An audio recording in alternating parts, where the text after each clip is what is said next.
გამოგვააშკარავებ ბებერო, რკინის ხაფას გავხარო.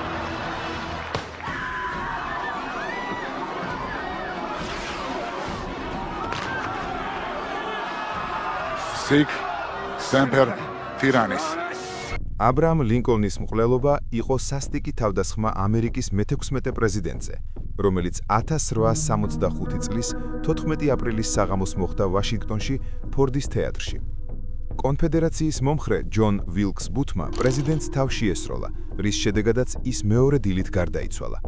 მკვლელობა მოხდა სამოქალაქო ომის ფაქტობრივი დასრულებიდან რამდენიმე დღეში. ლინკოლნის სიკვდილმა ქვეყანა ღრმა მწუხარებაში ჩაძირა, ხოლო ბუთისა და მისი თანამზრახველების ძებნა იმ დროისთვის ამერიკის ისტორიაში ყველაზე მასშტაბური დევნა გახდა. თავდასხმის დაგეგმვა. ჯონ ვილკს ბუთი. ბუთი ერთ-ერთი ყველაზე ცნობილი მსახიობების ოჯახის წევრი იყო ამერიკაში. მისი ძმა, ედვინ ბუთი, იმ დროისთვის ქვეყნის წამყვანი მსახიობად ითვლებოდა, ტიტული რომელიც მათ მამას, ჯუნიუს ბრუტუს ბუთს ეკუთვნოდა. თავად ჯონ ვილკს ბუთიც წარმატებული მსახიობი იყო, ცნობილი ქარიზმით, ფიზიკური სიძლიერითა და შთამბეჭდავი გარეგნობით. ის გაიზარდა მერილენდში, თუმცა განსაკუთრებით პოპულარული იყო რიჩმონდში, ვირჯინიაში და თავს სამხრეთელად მიიჩნევდა. ბუთი მონობის სისტემის გულმხურვალე დამცველი იყო. მიუხედავად იმისა, რომ დედას შეჰპირდა კონფედერაციის არმიაში არ ებრძოლა, სამოქალაქო ომის პერიოდში ჩრდილოეთში დარჩა, თუმცა ლინკოლნის მიმართ სიძულვილი თანდათან გაუღრმავდა. 1865 წლის მარტში ბუთმა და მისმა თანამზრახველებმა ვაშინგტონში ლინკოლნის გატაცება დაგეგმეს, თუმცა ეს გეგმები ვერ განხორციელდა.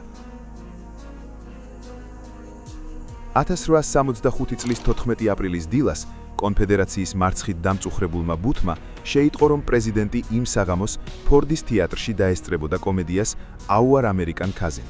მან შეკრიბა თანამზრახველები და წარმოადგინა გეგმა, რომლის მიხედვითაც უნდა მოეკლათ არა მხოლოდ პრეზიდენტი ლინკოლნი, არამედ ვიცე-პრეზიდენტი ენდრიუ ჯონსონი და სახელმწიფო მდივანი ვილიამ სიუარდი.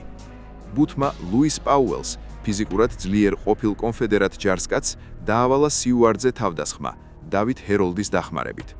ჯორჯ აცეროტს, გერმანელ ემიგრანტს, რომელსაც კონფედერაციის ჯაშუშებისთვის ნავის მართვა ჰქონდა დავალებული, უნდა მოეკლა ვიცე-პრეზიდენტი ჯონსონი. თავად ბუთი ლინკოლნის მკვლელობას აპირებდა. ყველა თავდასხმა ერთდროულად, დაახლოებით საღამოს 10 საათზე უნდა განხორციელებულიყო. რეალურად აცეროტმა დავალება ვერ შეასრულა და არც ჯონსონთან მისულა. პაუელის სიუარდის სახლში შეიჭრა და მას დანით მრავლობითი ჭრილობები მიაყენა. სიუარდი გადარჩა, თუმცა სახე სამუდამოდ დაუმახინჯდა. ფორდის თეატრში ბუთმა პრეზიდენტის ლოჟამდე მიაღწია, სადაც ლინკოლნი მეუღლესთან, მერი ტოდ ლინკოლნთან ერთად უყურებდა სპექტაკლს. მათთან იყვნენ სტუმრები კლარა ჰარისი და მისი საქმრონო, მაიორი ჰენრი რატბონი. მათი ყოფნა იმით აიხსნა, რომ სხვა მაღალი რანგის სტუმრებმა მიწვევა უარყვეს. ლოჟა პრაქტიკულად დაუცველი აღმოჩნდა. ბუთი შიგნით შევიდა და კარი შიგნიდან ჩაკეტა. იმ მომენტში, როცა სცენაზე დიალოგმა ხმამაღალი სიცილე გამოიწვია, ბუთი ლოჟაში შეიჭრა და პრეზიდენტს ზურგიდან თავში ერთხელ ესროლა 44 კალიბრის დერინგერი. შემდეგ მან რატბონი დანით დაჭრა და სცენაზე გადახტა, რის შედეგადაც მარცხენა ფეხი მოიდეხა. ზოგი ისტორიკოსი ფიქრობს, რომ ფეხის დაზიანება მოგვიანებით მოხდა.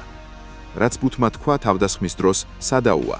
მოწმეების ნაწილი ამტკიცებდა, რომ მან წამოიძახა Sic Semper Tyrannis, ასე ყოველთვის ტირანებს, ვირჯინიას შტატის დევიზი. სხვები კი ამბობდნენ, რომ თქვა, სამხრეთმა შუვი იძლია, ან ორივე ერთად. ნებისმიერ შემთხვევაში ბუთის სცენის უკანა კარიდან გაიქცა, ცხენზე შეჯდა და ვაშინგტონი დატოვა. მერილენდში ის ჰეროლდს შეხვდა, რომელმაც პაუელი მიატოვა და სიუარდის სახლიდან გაიქცა. პრეზიდენტს მაშინვე დაეხმარნენ ექიმები, რომლებიც მაყურებელთა შორის იყვნენ. გადაწყვიტა, რომ ის შორს არ გადაეყვანათ, ამიტომ თეატრის მოპირდაპირე მხარეს ვილიამ პეტერსენის სახლამდე მიიყვანეს. ერთ-ერთ ოთახში ლინკოლნის საწოლზე დიაგონალურად დააწვინეს, რადგან მისი სიმაღლისთვის საწოლი მოკლე იყო. ექიმებს იმედი არ ჰქონდათ, რომ უგონო მდგომარეობაში მყოფი პრეზიდენტი გადარჩებოდა. მთელი ღამე მის საწოლთან კაბინეტის წევრები, ოფიციალური პირები და ექიმები მორიგეობდნენ. მერი ლინკოლნი სასოწარკვეთილებაში იყო. ლინკოლნი 1865 წლის 15 აპრილს დილით გარდაიცვალა. ამ დროს ომის მინისტრმა ედვინ სტენტონმა წარმოთქვა ცნობილი სიტყვები: ახლა ის საუკუნეებს ეკუთვნის. ბუთმა მერილენდში ექიმ სამუელ მადთან იმკურნალა ფეხი. მოგვიანებით მათ დის შეთქმულებაში დამნაშავედ ცნეს, თუმცა მისი შთამომავლებმა წლების განმავლობაში მისი უდანაშაულობის დამტკიცებას ცდილობდნენ. მასშტაბური დევნის მიუხედავად ბუთი და ჰეროლდი რამდენიმე დღეს ზეკაიას ჭაობის მახლობლად იმალებოდნენ. ბუთი დღიურში გაოცებული წერდა, რომ მისი ქმედებები თითქმის ყველამ დაგმო. ის გმირად აღიარებას ელოდა. 1865 წლის 26 აპრილს ისინი ვირჯინიაში, რაპაჰანოკის მდინარის სიახლოვეს მდებარე ფერმაში აღმოაჩინეს. ჰეროლდი დანემდა, ხოლო ბუთმა უარი თქვა ჩაბარებაზე. ბეღელს ცეცხლი წაუკიდეს და ბუთი მოკლეს. 8 შეთქმული სამხედრო ტრიბუნალმა გაასამართლა. ჰეროლდი, პაუელი, აცეროტი და მერის სურატი დამნაშავედ ცნეს და ჩამოახრჩვეს. მადს, მაიკლ ოლაფლენსა და სამუელ არნოლდს უვადო პატიმრობა მიუსაჯეს, ხოლო ედმუნდ სპანგლერს 6 წლით თავისუფლების აღკვეთა. კიდევ ერთმა თანამზრახველმა, ჯონ სურატმა უმცროსმა, ქვეყანა დატოვა, თუმცა მოგვიანებით დააკავეს. მისი სასამართლო საქმე 1867 წელს შეწყდა.